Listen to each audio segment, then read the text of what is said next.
हरे कृष्ण। तो आप सबका अत्यंत आभार कृष्ण कथा करने के लिए अवसर प्रदान किया। आप सब बड़े साधना में पक्के और बड़ा ही अच्छे से रीडिंग हियरिंग करने वाले ट्रेनिंग अच्छी ले रहे हैं। बहुत अच्छी तरीके से अभिभावकों के अंडर में ट्रेनिंग ले रहे हैं। मैं अनट्रेंड व्यक्ति हूँ, मेरा ट्रेनिंग उस तरह से नहीं हुआ है, तो कुछ भूल चूक हुआ है तो क्षमा करिएगा।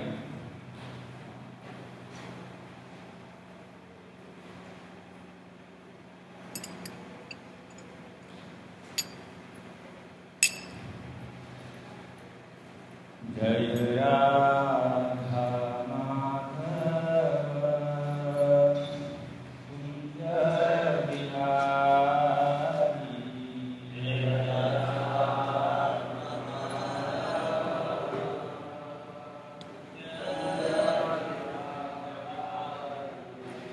जय राधा माधव कुंज बिहारी,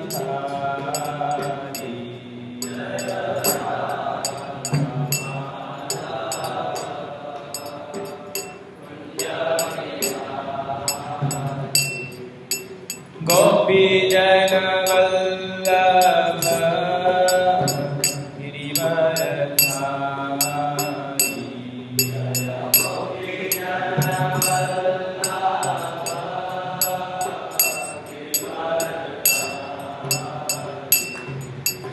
गोपी जन वल्लभ गिरिवरधारी,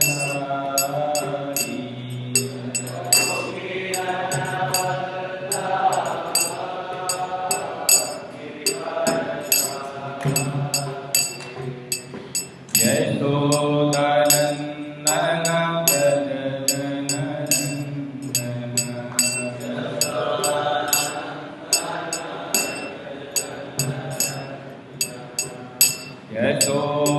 यशोदानन्दन व्रज जननन्दन,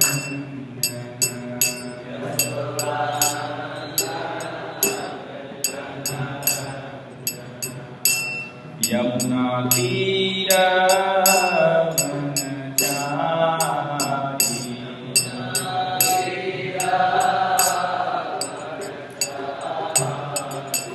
यमुना तीर वनचारी,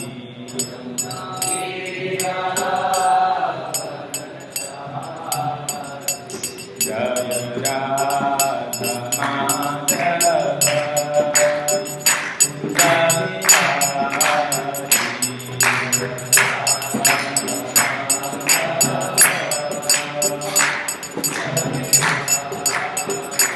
जय राधा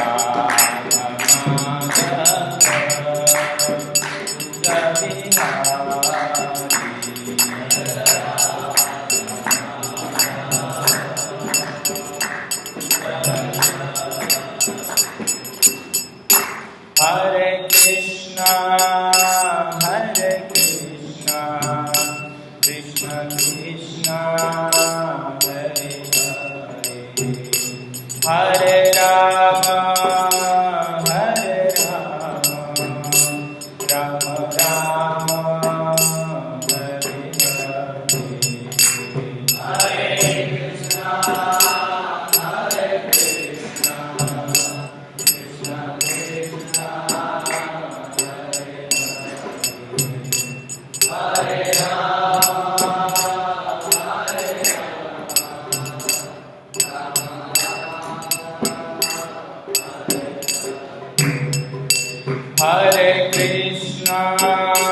हरे कृष्णा कृष्ण कृष्ण हरे हरे, हरे राम राम राम हरे हरे, हरे कृष्णा कृष्ण कृष्ण हरे हरे, हरे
वैष्णव सार्वभौम श्री जगन्नाथ दास बाबा जी महाराज नामाचार्य श्री हरिदास ठाकुर की जय। प्रेम से बोलो श्री कृष्ण चैतन्य प्रभु नित्यानंद श्री अद्वैत गदाधर श्रीवासादि गौर भक्तवृंद की जय। श्री श्री राधा कृष्ण गोप गोपीनाथ श्याम कुंड राधा कुंड गिरी गोवर्धन की जय। गंगा माई की जय, यमुना माई की जय, वृंदे देवी तुलसी महारानी की जय, वृंदावन धाम की जय, मथुरा धाम की जय, पुरुषोत्तम क्षेत्र जगन्नाथपुरी धाम की जय, नवदीप मंडल मायापुर धाम की जय। श्री श्री राधा श्याम सुंदर श्री कृष्ण बलराम की जय। श्री श्री जगन्नाथ बलदेव सुभद्रा महारानी की जय। श्री श्री पंचतत्व श्री राधा माधव अष्टपति की जय। श्री श्री राधा पार्थ सारथी गौर निताई सीताराम लक्ष्मण हनुमान की जय। सामवेद गौर भक्त की जय। हरे कृष्ण महामंत्र की जय। हरिनाम संकीर्तन यज्ञ की जय। इस्कान वर्तमान आचार्य वृंद की जय। इस्कान श्रील प्रभुपाद पुस्तक ब्रह्म महोत्सव की जय। निताय गौर प्रेमानंदे। All glories to Assembly Devotee. All glories to Assembly Devotee. All glories to Assembly Devotee. All glories to Sri Guru and Gauranga. All glories to Srila Prabhupada, Jagat Guru Srila Prabhupada ki jai. Nitai Gaur Premanande. Hare Krishna. Om Namo Bhagavate Vasudevaya.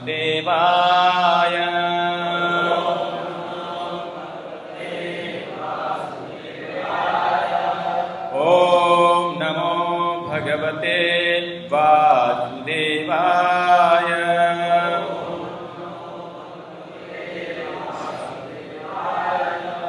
Om Namo Bhagavate Vasudevaya.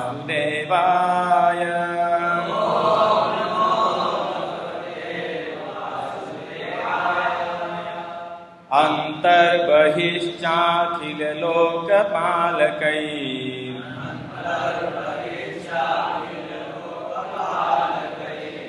अदृष्टरूपो विचरस्युरुस्वनः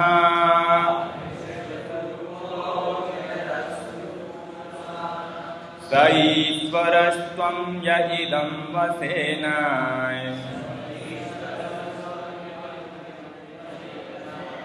नाम्ना यथा दारुमयीं नरः स्त्रियम्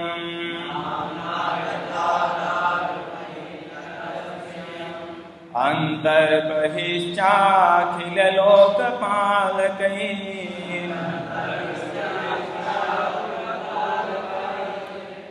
अदृष्टरूपो विचरस्युरुस्वनः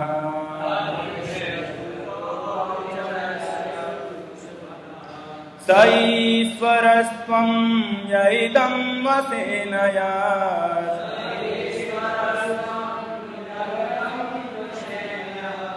नाम्ना यथा दारुमयीं नरः स्त्रियम्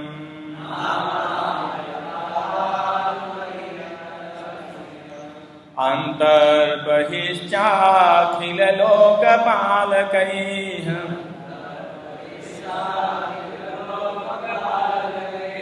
अदृष्टरूपो विचरस्युरुस्वनः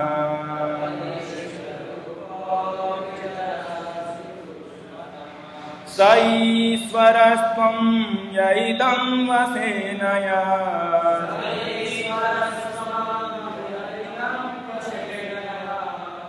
नाम्ना यथा दारुमयीं नरः स्त्रियम्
अंतः भीतर बहिः बाहर च भी अखिल लोकपालकैः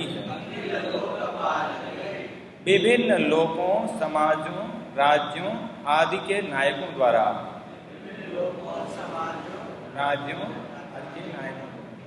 अदृष्ट रूप अदृश्य विचरसी विचरण करते हो कुरु अत्यंत महान स्वनः जिसकी ध्वनि वैदिक मंत्र सह वह ईश्वरः परम नियंता त्वं आपको यह जो इदम वह वसे वश में अनयत ले आया नामना विभिन्न नामों से जैसे ब्राह्मण क्षत्रिय वैश्य तथा शूद्र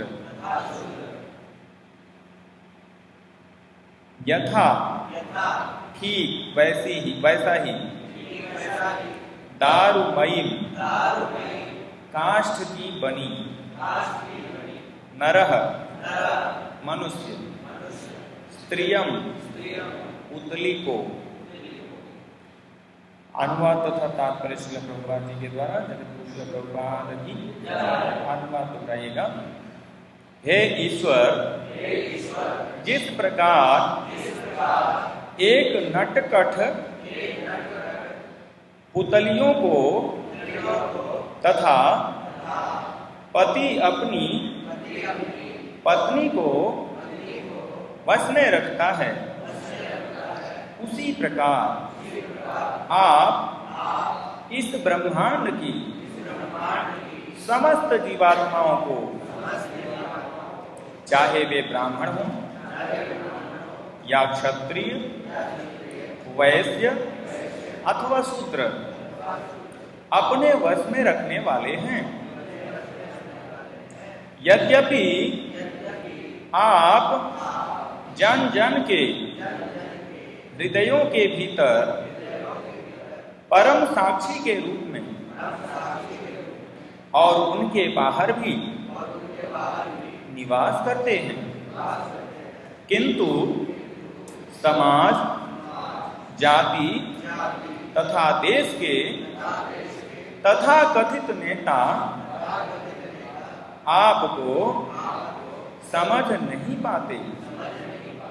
केवल वैदिक मंत्रों की स्वर लहरियों को सुनने वाले आपको जान पाते हैं। तात्पर्य सुनिएगा ध्यान से। श्री भगवान अंतर बहिः अर्थात सबों के भीतर और बाहर विद्यमान रहते हैं। भगवान की माया से जनित भ्रम को जीतकर उनकी अंतः तथा बहिः उपस्थिति अनुभव की जा सकती है। श्रीमद् भागवत 1:8-19 में श्रीमती कुंती देवी ने बताया है कि इस जगत में श्री कृष्ण नटो नाट्य धरो यथा, नाटक के नट की भांति प्रकट होते हैं। भगवत गीता 18:61 में श्री कृष्ण कहते हैं, ईश्वरः सर्वभूतानां हृदय से अर्जुन तिष्ठति। हे अर्जुन, ईश्वर प्राणी मात्र के हृदय में स्थित है। ईश्वर प्रत्येक के हृदय में और इसके बाहर भी वास करते हैं। हृदय के भीतर वे परमात्मा हैं जो निदेशक तथा साक्षी तुल्य हैं। यद्यपि ईश्वर हमारे हृदयों में वास करते हैं, किंतु फिर भी अज्ञानी कहते फिरते हैं कि मैं ईश्वर को नहीं देख सकता, मुझे उनके दर्शन कराओ। प्रत्येक प्राणी पूर्ण पुरुषोत्तम भगवान के वश में उसी प्रकार है जिस प्रकार नाचने वाली कठपुतलियां नट के वश में रहती हैं, अथवा जैसे पति के वश में पत्नी। स्त्री की उपमा पुतली दारुमयी से दी गई है। क्योंकि वह पराधीन है। मनुष्य उस पर सदैव शासन करता है, तो भी झूठी प्रतिष्ठावश स्त्रियों का एक वर्ग स्वतंत्र रहना चाहता है। स्त्रियां समस्त जीवात्माएं प्रकृति स्त्री हैं, अतः वे भगवान पर आश्रित हैं।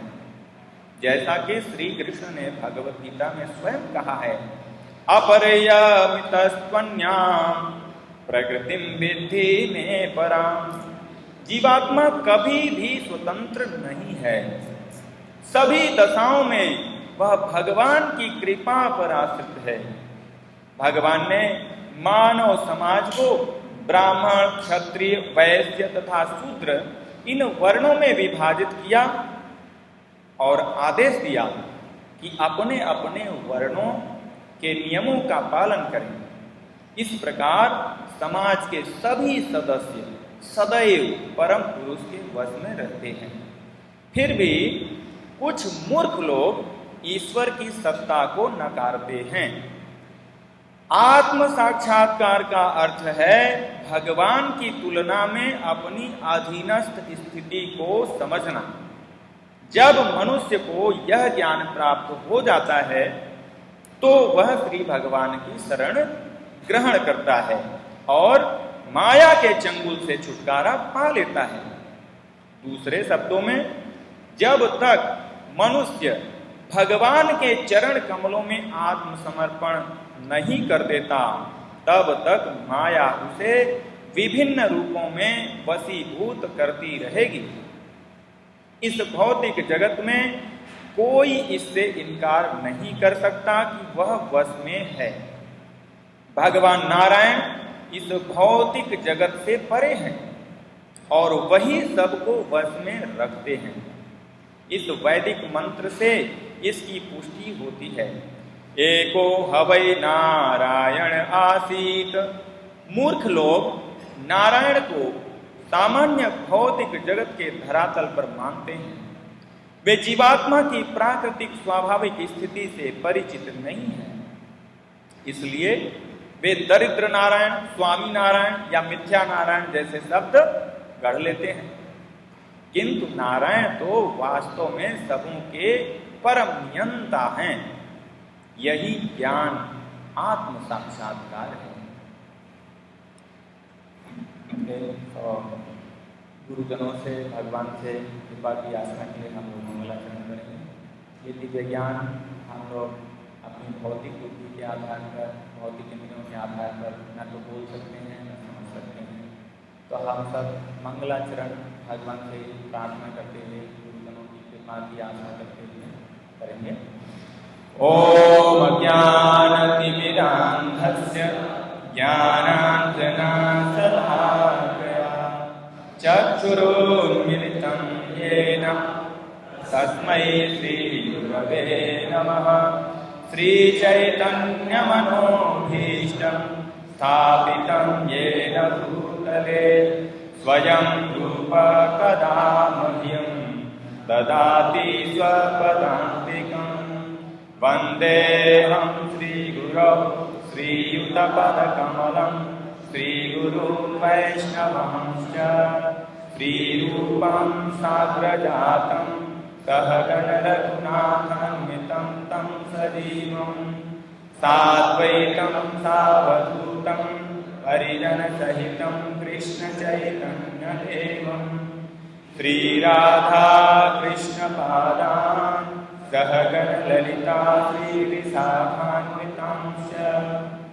हे कृष्ण करुणा सिन्धु दीनबन्धो जगत्पते गोपेश गोपिका कान्त राधाकान्त नमोऽस्तुते।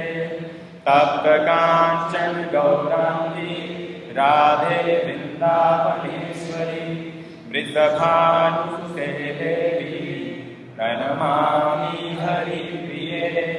वाञ्छाकल्पतरुभ्यश्च कृपा सिन्धुभ्य एव च पतितानां पावनेभ्यो वैष्णवेभ्यो नमो नमः। जय श्री कृष्ण चैतन्य प्रभु नित्यानंद श्री अद्वैत गदाधर श्रीवासादि गौर भक्तवृंद। हरे कृष्णा कृष्णा कृष्णा हरे हरे, हरे राम राम राम हरे हरे। हरे कृष्ण। एक बार पुनः आप सबको हार्दिक धन्यवाद। और विशेषकर तो उनसे कृपा की याचना करूँगा मैं कुछ बोल सकूँ शास्त्र सम्मत। तो फर्स्ट टाइम ही आप लोगों के बीच में कुछ चर्चा करने का प्रयास कर रहा हूँ। तो ये बहुत ही महत्वपूर्ण श्लोक चल रहे हैं और इसमें जम्बू द्वीप का वर्णन आ रहा है। इसमें जम्बू द्वीप के अलग अलग वर्षों में अलग अलग भगवान के अवतारों का अलग अलग सुपीरियर जो वहाँ के रेजिडेंट्स हैं, महान भक्त हैं, उनके द्वारा प्रार्थनाएं अर्पित की जा रही हैं। तो पीछे आपने बहुत सुंदर सुंदर प्रार्थनाएं सुनी अलग अलग वर्षों में, भद्रासुर वर्ष, केतुमान वर्ष और हरि वर्ष। प्रहलाद महाराज की अद्भुत स्तुतियाँ हैं, लक्ष्मी जी की स्तुतियाँ हैं और अनेकों स्तुतियाँ सुनने के बाद ये रम्यक वर्ष की चर्चा अभी कल से स्टार्ट किया सुखदेव गोस्वामी ने। तो रम्यक वर्ष में मनु महाराज, वैवस्वत मनु, वो मत्स्य अवतार की क्या कर रहे हैं, आराधना कर रहे हैं और उनसे स्तुति कर रहे हैं। तो ये मत्स्य अवतार पिछले मनवंतर में ही हो गया था, चाक्षुष मनवंतर में ही ये मत्स्य अवतार हुआ था बता रहे हैं। लेकिन वो मत्स्य अवतार की पूजा अभी भी कर रहे हैं मनु महाराज। तो कल के श्लोकों में जो है ये मत्स्य अवतार का मूल मंत्र, कौन सा मंत्र उच्चारण करते हैं, इसके बारे में चर्चा हुई थी। तो मोहन बाबू ने यहाँ पे काफ़ी अच्छे से बताया था कि किस प्रकार से मत्स्य अवतार की सारी घटना बताई थी, तो मैं उसको नहीं बता रहा। तो उन्हें मत्स्य अवतार का पूरा लीला भी बताया था। तो यहाँ पे मैं आगे सीधे श्लोक पे ही जा रहा हूँ, बैकग्राउंड नहीं दे रहा हूँ, आपने कल सुना होगा। तो मुख्य रूप से बता रहे, आज के श्लोक में बता रहे हैं अंतर बहिश्चाखिल लोक पालक। तो आपने जैसे सुना इस श्लोक में अंतर बहिष पहला मुख्य पॉइंट प्रभुपाद जी यहाँ पे उठा रहे हैं। और ये मनु महाराज जी पहला ही वर्ड बता रहे हैं कि हे भगवान आप अंतर बहि हैं, आप अंदर भी हैं और बाहर भी हैं। ये बहुत महत्वपूर्ण पॉइंट है। हमें लग सकता है कि हम तो पहले से जानते हैं कि भगवान सर्वत्र है, हम तो ये जानते ही हैं कि भगवान सब जगह है, कण कण में भगवान विद्यमान है। हम बचपन से सुनते आए हैं। एक फिर ये कौन सा बहुत नई चीज़ ये भागवतम में बना दी है, ये सुनने के लिए। लेकिन सुनना जानना अलग बात है, इसको रियलाइज करना महत्वपूर्ण बात है। भगवान अंतर बहिर हैं, ये बार बार अलग अलग श्लोकों में क्यों आ रहा है? क्योंकि हमें रियलाइजेशन नहीं है। हम कितनी बार सुन चुके हैं, लेकिन हम सबको इतना आसान नहीं है इसका रियलाइज करना कि भगवान सब जगह उपस्थित हैं। बहुत साधारण सी बात है, एक सेंटेंस, भगवान सब जगह उपस्थित है। लेकिन ये इतना आसान नहीं है इसको रियलाइज कर लेना। इसको केवल रियलाइज करना ही आत्म साक्षात्कार है। इसी के प्रयास में लगे हैं हम। पूरे जीवन केवल यही रियलाइज हो जाए कि भगवान हमारे हृदय में उपस्थित हैं और बाहर में उपस्थित हैं, बस आपका जीवन परफेक्ट हो गया। इतना ही बस काफी है। लेकिन ये है नहीं। ऐसा लगता होगा कि मुझे तो है पता, हम तो डीटी जानते हैं। अच्छा ठीक है, डीटी भी भगवान है, हमारे अंदर भी भगवान है। तो इसको रियलाइज करने के लिए ही बार बार शास्त्रों में ये वर्णन आता है। केवल यही नहीं बल्कि कुंती महारानी भी इसको बोल रहे हैं आप देखेंगे कि तात्पर्य में श्रील प्रभुपाद जी ने क्या किया, एक कुंती महारानी का भी एक रेफरेंस दिया है 1:8:19 में। 1:8:19 में कुंती महारानी क्या बोल रही हैं, 1:8:19 का प्रभुपाद ने तात्पर्य दिया है, और 18 में 1:8:18 में कुंती महारानी फिर से अंतर्बही यूज कर रहे हैं। क्या बोल रहे हैं, कुंत्युवाच नमस्ते पुरुषं त्वाद्यं ईश्वरं प्रकृते परम अलक्ष्यं सर्वभूतानां अंतर्बहिर्अवस्थितम्। यहाँ फिर से यहाँ पे कुंती महारानी क्या कर रहे हैं, अंतर्बहिर्अवस्थितम, हे भगवान आप अंदर और बाहर दोनों अवस्थित हैं। तो ऐसे कई महात्मा गण, कई भक्त लोग, भगवान के शुद्ध भक्त लोग बार बार भगवान को ये प्रार्थना में बोलते हैं कि भगवान आप सब जगह उपस्थित हैं, आप सबके नियंता हैं, अंतर्बहि अवस्थितम। इसका कारण यही है कि हम जान तो गए हैं, रियलाइज नहीं करते। हम अगर रियलाइज कर रहे होते तो वास्तव में हमारा स्थिति कुछ और होता, हम मुक्त पुरुष हो जाते हैं। हम तो भगवान के सामने उपस्थित होने पर अभी अर्चा विग्रह को भी नहीं रियलाइज कर पाते कि भगवान है।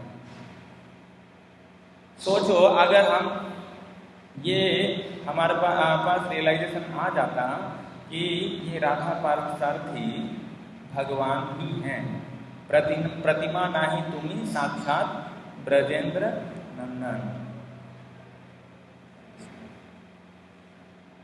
तो इस प्रकार का अगर रियलाइजेशन हो जाता तो फिर कोई वहां से हटता, वो कितना आकर्षक भगवान का मधुर दिव्य स्वरूप, कौन नहीं सेवा करना चाहता। लाइन लगी होती, लाइन लगी होती, मैं पहले। लेकिन अभी क्या होता है, हमारा कोटा बंधा होता है, मैं इतना समय मेरे को रहना है भगवान के सामने, घड़ी देखते रहेंगे उसके बाद सामने। क्यों?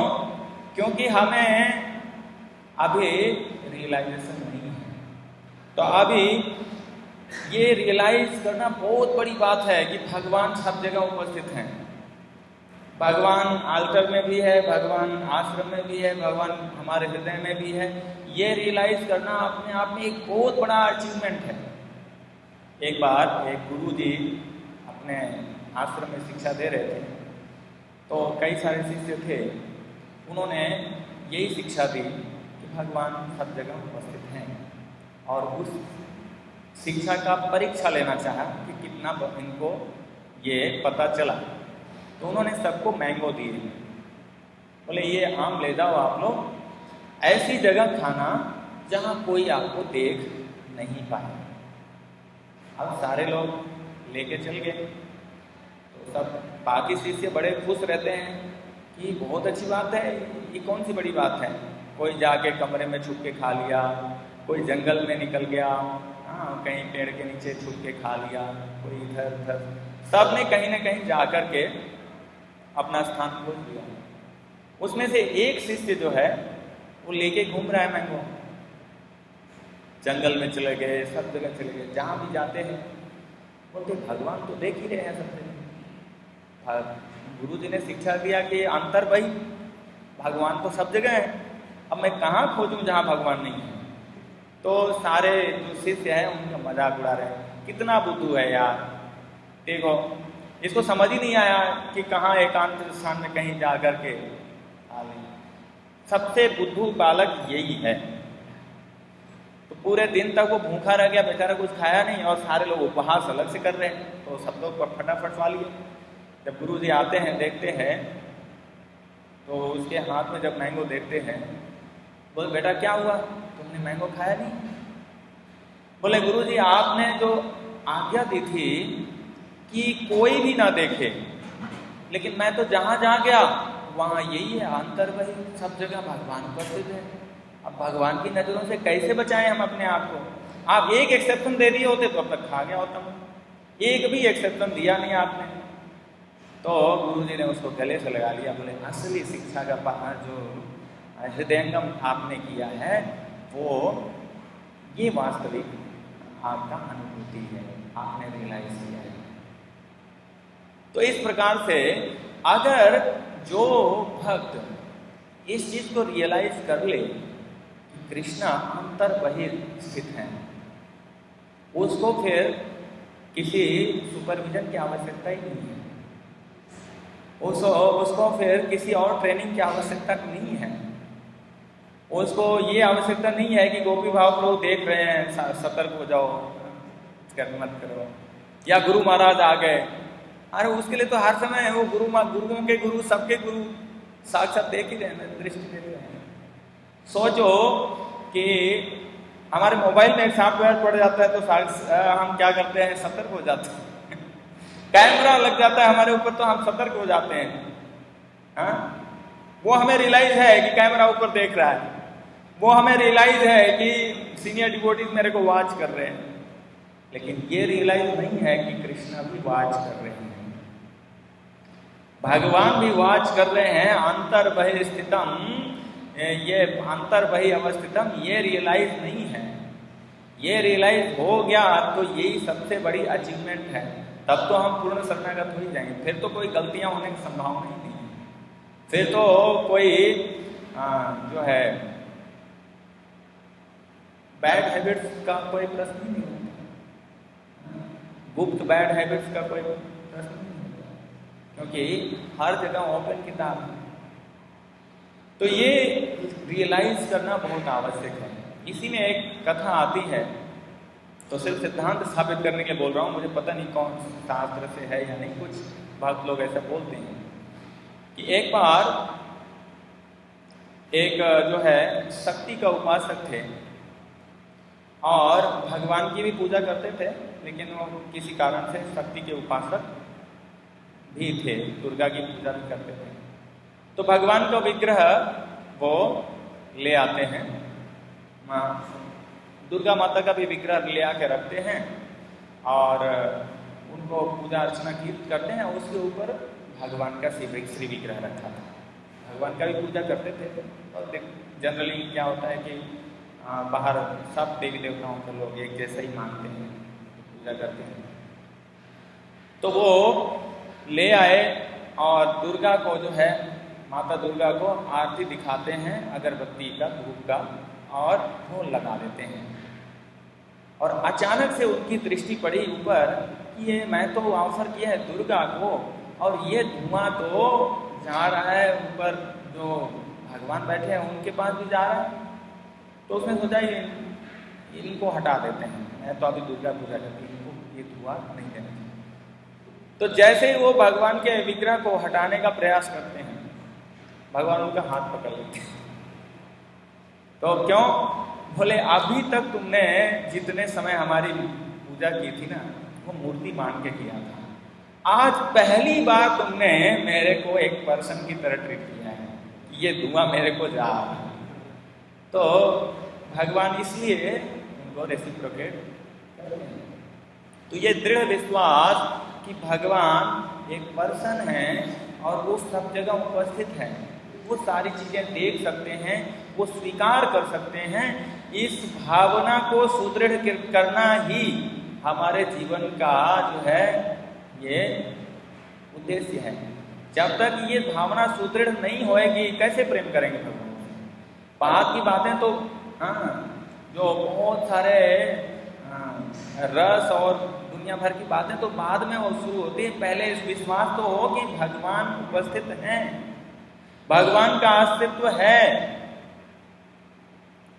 तो ऐसे कई सारे महान आचार्य हैं जिनको दृढ़ विश्वास है भगवान के ऊपर, इसलिए वो विग्रहों से भी वैसी डीलिंग कर पाते हैं जैसे आमने सामने भगवान से। तो ऐसी कई सारी घटनाएं हैं जहाँ पे विग्रह स्वयं ही बात करते हैं भक्तों से, लेकिन कब? जब उनको ये रियलाइज हो जाता है कि भगवान क्या है, अंतर बहि अवस्थितम, भगवान खंभे में भी है, नरसिंह महाराज प्रहलाद महाराज के केस में भगवान जो है इस विग्रह में भी है, और भगवान हृदय में भी है। राधा गोविंद स्वामी महाराज एक घटना बताते हैं कि वृंदावन में कोई मंदिर है, मुझे याद नहीं आ रहा कि कौन सा मंदिर है। तो वहाँ पे एक भक्त पूजा करता था भगवान का और रोज पगड़ी बनाता था। और पगड़ी बनाते बनाते क्या होता कि एक दिन भगवान को पिन चुभ जाती, और जब पिन चुभ जाती भगवान ने 1-2 दिन सहन किया उस समय तक, और ऐसे कुछ गलती हो जाती, उससे पिन चुभ जाती। तो एक दिन वो पगड़ी बना रहा था और हल्का सा पिन चुभी, और भगवान के विग्रह से हाथ निकल के एक थप्पड़ लगाते हैं उसे। ये सच घटना हम बता रहे थे राधा गोविंद ने अपनी कथा में। तो एक थप्पड़ लगाते हैं, ये जो है पुजारी जो है गुस्सा हो जाता है एकदम से, वो उसका भी ऐसे रिलेशन भगवान के साथ।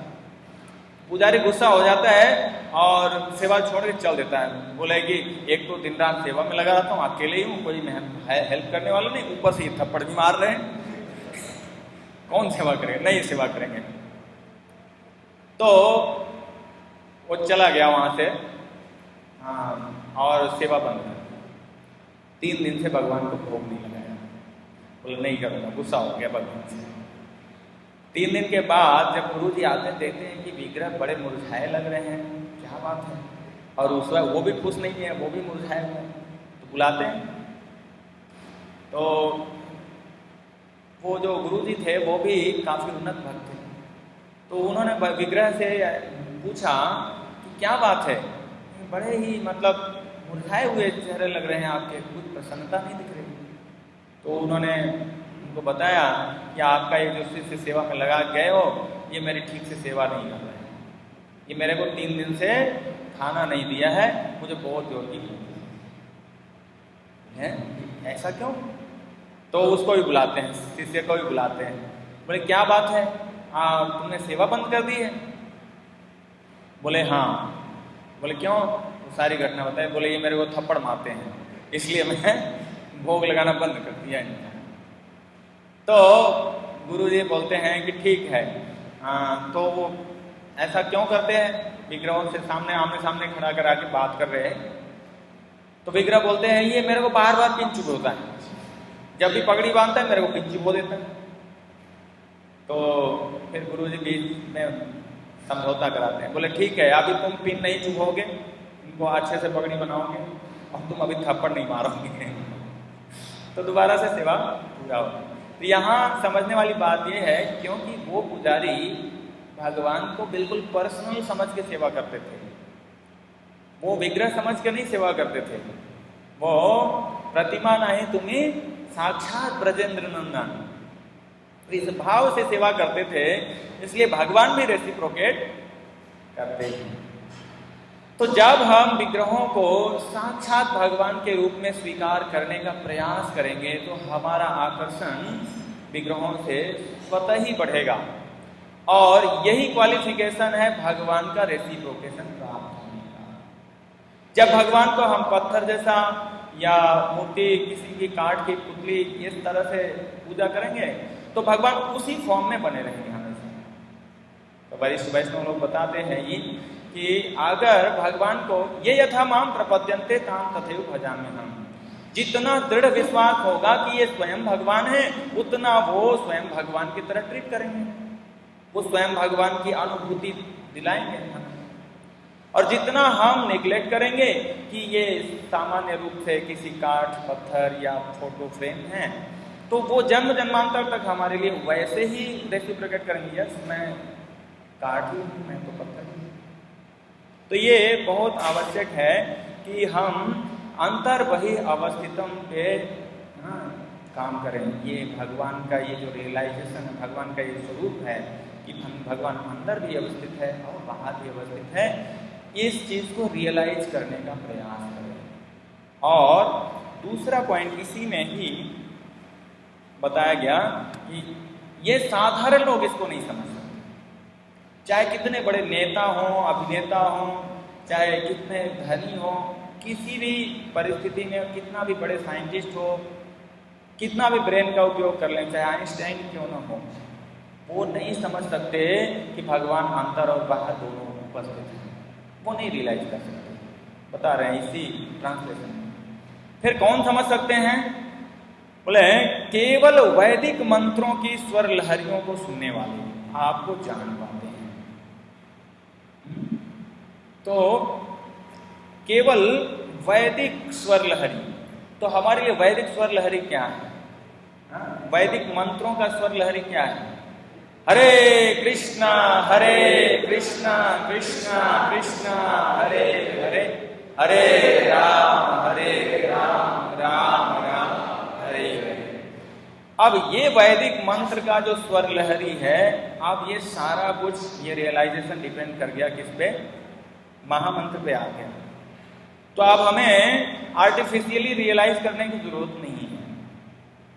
हमें क्या करना है? पूरा शक्ति कहां पे लगानी है? इस हरे कृष्ण महामंत्र पे लगानी। जितना अच्छी तरीके से हम हरि नाम जप कर पाएंगे, जितना अच्छी तरीके से इस मंत्र को हृदयंगम कर पाएंगे, जितना केयरफुली मंत्र को डील कर पाएंगे, ये भी भगवान के अभिन्न स्वरूप है। कली काले नाम रूपे कृष्ण अवतार, अंतर बहिर अवस्थितम हो तो हो गया, लेकिन अब ये जो हरि नाम है यहां भी भगवान प्रस्तुत है।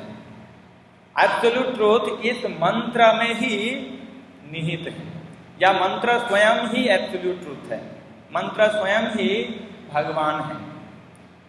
अब इनके साथ जैसा व्यवहार करेंगे, इनके साथ जैसा रिलेशनशिप हम डेवलप करेंगे, वैसा ही रियलाइजेशन हमारा होता है, वैसा ही हमारा जो है। इसीलिए बताया जाता है कि केवल हरि नाम मात्र से ही क्या होगा? पहले नाम रूप गुण लीला सब कुछ कहाँ से स्फुरित होएगा? इसी नाम से स्फुरित होएगा। श्रील प्रभुपाद जी इसीलिए इस चीज को स्थापित करते हैं। तो कई बार जो है, कई सारे ग्रंथों में, कई सारे शास्त्रों में, हर जगह इसीलिए इस नाम के ऊपर बल दिया जाता है। हम कलयुग के बद्ध जीव किसी भी चीज में इतना परफेक्ट नहीं हो सकते हमारे लिए। इसलिए कई बार बताया जाता है कि हमारे लिए जो है ये बहुत आसान सा टास्क दिया हुआ है, लेकिन ये आसान होते हुए भी इतना आसान नहीं है। इसलिए इस हरिनाम को ग्रहण करने के लिए भी बहुत ही प्रार्थना की आवश्यकता है, भगवान की कृपा की आवश्यकता है, भक्तों की कृपा की आवश्यकता है, गुरुजनों की कृपा की आवश्यकता है। तो ये देखने में बहुत आसान लग रहा है, लेकिन कि हम जब तो कर सकते हैं। तो कभी कभी हम लोग नए लोगों को जब सिखाते हैं तो ये बोलते हैं कि ये बहुत सिंपल है but not so easy. Simple इसलिए है क्योंकि एक छोटा बच्चा भी कर सकता है, और इजी इसलिए नहीं है क्योंकि ये मन जो बैठा है ना, ये नहीं करने देता है, ये कहीं और घुमाता है। तो पिछले जितने भी संस्कार हैं हमारे, अनेकों प्रकार के डीप संस्कार हैं, उसके कारण से मन जो है यहाँ से लेके भगाता है, अलग अलग प्लेन में चलता है। तो वास्तव में हमें ये हरिनाम की महिमा श्रवण करते रहने पे ही धीरे धीरे क्या होगा, इस हरिनाम से लगाव होगा, और भक्तों की संगति करने से हम जो है इसको अचीव कर पाएंगे। ये पूरे लाइफ का प्रोजेक्ट है। ये मत सोचिए कि हमने 1 महीने तो प्रभु जी हमने प्रयास कर लिया लेकिन कुछ हो नहीं रहा है, अनर्थ तो कट नहीं रहे हैं। ये लाइफ टाइम प्रोजेक्ट है और 100% गारंटीड का एश्योरेंस दिया हुआ है। लाइफ टाइम बस देना है, लाइफ टाइम आप सिर्फ प्रयास करते रहिए, आपको 100% गारंटी दिया हुआ है। बस कंडीशन ये है, लाइफ टाइम सिंसियरली प्रयास करते रहिए, दैट्स ऑल। तो ये फर्स्ट पॉइंट हम लोग चर्चा कर रहे थे, और भगवत गीता में भी इसी चीज को स्थापित किया भगवान ने कि ईश्वर सर्वभूतानां हृदय से आदिम तिष्ठति। मैं सबके हृदय में बैठ करके हे अर्जुन परमात्मा रूप में, साक्षी के रूप में सबको देख रहा हूँ कौन क्या कर रहा है। तो ये दूसरा पॉइंट हमने ये डिस्कस किया। एक पॉइंट हमने ये डिस्कस किया कि अंतर बहिर अवस्थितम, भगवान अंदर और बाहर दोनों स्थित हैं, सभी के नियंता हैं। ये दो, और इस चीज़ को समझने के लिए हमें वैदिक मंत्र के स्वर लहरियों का ज्ञान होना चाहिए, यानी उस पर हमारा आकर्षण होना चाहिए, उसको प्रैक्टिस करना है। और यहाँ से निष्कर्ष निकला कि हमें हरि नाम जप में ज़्यादा फोकस करना है। अब तीसरा पॉइंट जो लास्ट में तात्पर्य में प्रभुपाद जी फोकस कर रहे हैं मुख्य रूप से, वो है कि हर व्यक्ति कंट्रोल्ड है, हर व्यक्ति भगवान के वश में है। कोई व्यक्ति संसार में स्वतंत्र नहीं है, और हर व्यक्ति की इच्छा रहती है हम स्वतंत्र रहने का प्रयास करते हैं। जीवात्मा हमेशा स्वतंत्र रहने का प्रयास करती है, और जीवात्मा कभी भी स्वतंत्र नहीं है। इसी में द्वंद्व चलता रहता है। वास्तविक पोजीशन यह है कि हम कभी स्वतंत्र नहीं हैं। अब उदाहरण के लिए देख लीजिए, आप बूढ़े हो रहे हैं, हम सब, हमारा कोई कंट्रोल है उस पर? नहीं है। मृत्यु हो उस पर कंट्रोल नहीं है, जन्म पे भी कंट्रोल नहीं है, हमारी एक एक सांसों पे हमारा कोई कंट्रोल नहीं है। बहुत बड़े बड़े साइंटिस्ट हैं, बहुत बड़े बड़े आविष्कारक लोग हैं, बहुत अपना घमंड दिखाते हैं। अभी एक छोटे से वायरस ने सबका घमंड तोड़ के रख दिया। देख लो, आप स्वतंत्र नहीं हो, आप कितना भी आविष्कार कर लो, कितना भी स्वास्थ्य सेवाएं बढ़ा लो, आप कुछ भी कर लो, लेकिन होई है सोई जो राम रचि राखा। जो भगवान ने विधान बनाया है उसी हिसाब से चलेगा। जैसे कुंती महारानी बोलते हैं कि क्या है, नटो नाट्य धर्म। तो जिस प्रकार से एक कठपुतली नचाने वाला होता है, या ड्रामा का जो आर्टिस्ट होता है, सबके बीच में रहते हुए ही ड्रेस चेंज कर करके अलग अलग रूपों में आ जाते हैं मंच पे, साधारण लोग नहीं समझ पाते। लेकिन जो लोग उस टीम के होते हैं ना, जो उनके पार्षद लोग होते हैं, जो उनके करीबी लोग होते हैं, वो जानते हैं। तो इसी प्रकार से ये जो भक्त लोग होते हैं वो भगवान के करामातों को जान पाते हैं, जितना करीब पहुंच पाते हैं, जितना भगवान से प्रेम करते हैं, जितना भगवान के करीब पहुंचते हैं, उतना वो भगवान को जान पाते हैं। तो एक नट की भांति, एक जैसे कभी मंच पे काट के पुतली को नचाते हैं तो बड़ा आश्चर्य हो जाते हैं सामान्य लोग कि वाह कैसे नाच रहे हैं, लेकिन पीछे से वो इतनी पतली रस्सी होती है जहाँ पे वो नट होता है, उसको क्या करता है, ढीला करता है या टाइट करता है, उसके हिसाब से वो स्टेप चलते हैं। सामान्य लोग नहीं देख पाते, लेकिन जो विद्वान जन हैं, जिनको पता है उसके बारे में, वो समझ जाते हैं, ओके यहाँ से चलता है। तो इसलिए हम कुछ भी कार्य करते हैं तो ऑलरेडी हम भगवान के वश में हैं।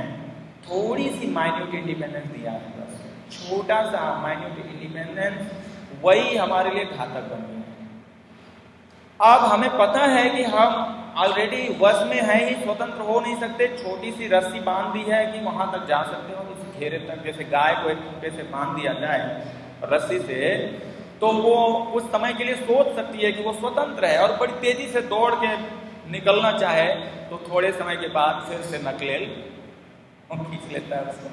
कुछ लिमिटेशन से उसके बाहर जा नहीं सकते। ऐसे ही हम लोगों को एक माइन्यूट इंडिपेंडेंस दे दिया गया है, एक छोटी रस्सी के द्वारा थोड़ा लिमिटेशन दे दिया गया है। उसमें हम अपने आप को स्वामी, नियंता, कंट्रोलर, जो भी मानना है मान लीजिए। उसके आगे जैसे ही जाएंगे वो रस्सी फिर से खींच लेगी आपको पीछे। तो जब इस चीज को रियलाइज कर लेना कि हमें वास्तव में हम अधीनस्थ ही है, इसी को बोल रहे हैं प्रभुपाद जी कि यही आत्म साक्षात्कार है। अपने पोजीशन को स्वीकार कर लेना कि हम अधीन हैं भगवान के। तो जब हम अधीन है ही, तो इस माइन्यूट इंडिपेंडेंस को क्यों मिसयूज कर रहे हैं? इसको अगर भगवान के हिसाब से अगर यूज कर लें, गुरुजनों के हिसाब से यूज कर लें, तो फिर हमारा वो रस्सी बहुत बड़ी हो सकती है भगवान के साथ कहीं भी। हाँ, भगवान के साथ अगर हमने अपने इंडिपेंडेंस को दे दिया भगवान के हाथ में, तो भगवान कैसे ही इंडिपेंडेंस हो गया, भगवान के साथ में रहते। तो इसी प्रकार से ये हमें समझ करके कि हमारी इंडिपेंडेंस नहीं चलने वाली है, बहुत लिमिटेड है, इसलिए इस इंडिपेंडेंस का फायदा यही है इसको भगवान को समर्पित कर दें, भगवान के प्रति शरणागत हो जाएं, और इससे लाभ क्या होगा? इससे लाभ ये होगा कि असीमित इंडिपेंडेंस प्राप्त हो जाएगा। बस आना है किसमें? भगवान की इच्छा में, बस दैट्स ऑल। तो मुख्यतः ये तीन ही सिद्धांत मैंने इसमें से ग्रहण किया और समय भी हो गया है, तो मैं यहीं पे विराम दूंगा। आप में से किसी का कुछ समीक्षा हो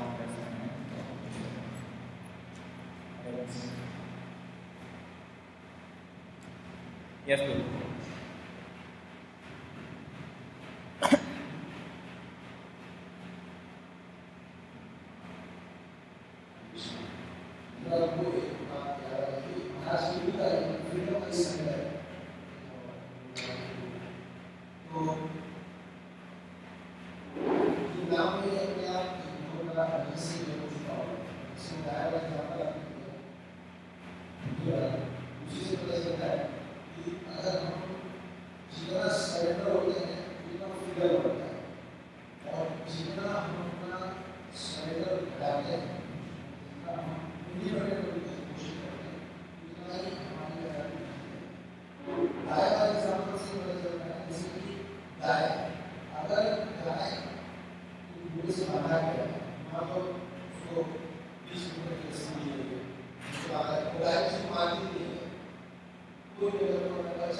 थैंक यू प्रभु। ये बहुत बढ़िया प्रभु बताया ना, ये प्रैक्टिकल एक्सपीरियंस मेरा भी है कि मैं 12th तक मैंने गाय वगैरह चराई है गांव में रहे हैं, तो गाय चराने के लिए ले जाते, तो जो गाय बहुत सीधी सादी होती थी, जो हमारे अनुसार चलती थी, उसको कभी रस्सी नहीं लगाया जाता था। वो पता है यार कि हम जहाँ जाएंगे एक आवाज़ मारेंगे वहाँ आ जाएंगे, तो उसको रस्सी नहीं मारते बांधते, जो सीधी सादी गाय होती है, पूरा फुल्ली इंडिपेंडेंट रहते हैं, घूमते रहते हैं द्वार में। लेकिन जो बताया है कि वो जो बदमाश गाय होती है मारने वाली, उसको तो बिल्कुल दीवार से चिपका कर रखते हैं कि थोड़ा सा भी फ्रीडम दोगे तो किसी को खतरा करेगा, ये बिल्कुल दबा के रखते हैं उसको। तो यही हमें भी देखना पड़ता है। जैसे आप पीपीटी में भी अनुभव कर रहे होंगे, जो भक्त बड़े अच्छे से शरणागत होंगे या जो हर आज्ञा का, हर नियम को अच्छी तरह से पालन करते हैं, उनके पीछे ज़्यादा सुपरविजन की जरूरत नहीं होती। जिसका जो कांडी लोग होते हैं ना, उनको उनके पीछे कई लोग सुपरविजन में होते हैं कि देखो ये कुछ गड़बड़ तो नहीं करता देखो ये कुछ गड़बड़ तो नहीं करता, तो वो भड़क जाते हैं फिर उसमें। तो इसलिए इसमें नाराज नहीं होना है, बल्कि हमें समझ जाना है कि हम और शरणागत हो जाएं तो ये पूरा फुल फ्रीडम है। तो वही मैंने बताया कि अगर आप अपनी फ्रीडम को सरेंडर कर देते हैं तो यू बिकम फ्री, तब सुपरविजन की आवश्यकता ही नहीं है। जैसे सीनियर डिवोटीज है, अभी जो संन्यास लेने के बाद कोई सुपरविजन ज्यादा नहीं होता, नाम मात्र के लिए ही होता है। कहीं भी जाए, कहीं भी किसी भी मंदिर जाए, कोई परमिशन की आवश्यकता नहीं होती, चाहे इस कंट्री में जाए चाहे उस कंट्री में जाए। अभी ब्रह्मचारी है, आपको घर भी जाना होता है तो साइन कराना होता है कि नहीं? तो जैसे जैसे आप अपना फ्रीडम को भगवान की सेवा में डोनेट करते हैं, गुरुजनों के प्रति समर्पित कर देते हैं, you become completely free.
Thank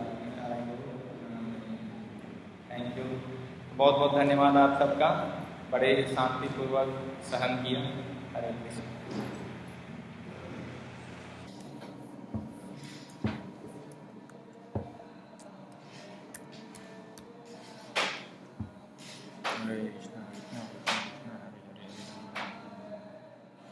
Hare Krishna Krishna Krishna Hare Hare Hare Ram.